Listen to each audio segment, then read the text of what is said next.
The fact that the Fed has been working so hard to get inflation down and by raising the rates, and by the way, the goal of raising those rates is simply to slow the economy. And yet with these jobs numbers, it's saying that it's not really working. Right. It's a tug of war with these three numbers that they're trying to balance, our government, right?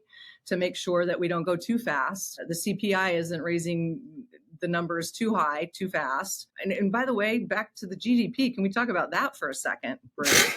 The GDP yes. Right now, what I understand, and you can help me because you are the man with the news. I know our consumers haven't slowed their spending so much. In fact, they're leaning on their credit cards right now.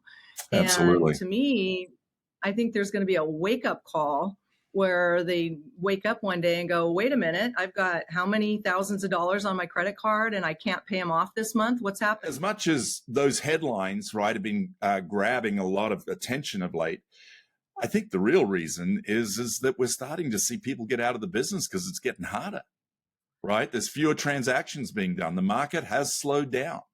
I'm smiling. Can you tell? Yes. It's just selfishly, right? It's opportunity time for a lot of agents that know how to shift in these types of markets. Numbers like this are interesting to learn about, but the real interpretation is, what does that mean to you, Mr. and Mrs. Agent? And what are you going to do about those numbers in what you do with your activities? Right here in our local MLS, again, it's a big one. There was 4,848 closed units last month in 1 month. So you double that because there's two sides to every deal, and that's 9,696 units were closed. And I tell our agents, I say, where were your opportunities in those numbers? So I think when the news is bringing us all these doom and gloom things about the market shifting and being different, I want to remind our people and our agents out there staying in the business, not leaving the business, that there's opportunity. It's just a matter of how you're going to go get it. What would cause a big drop in interest rates?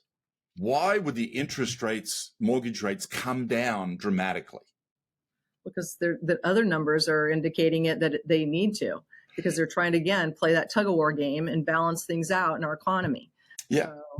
So basically, we would have to go into recession in order to see a dramatic drop in the rates, right? Because it's a recession where the economy slows down.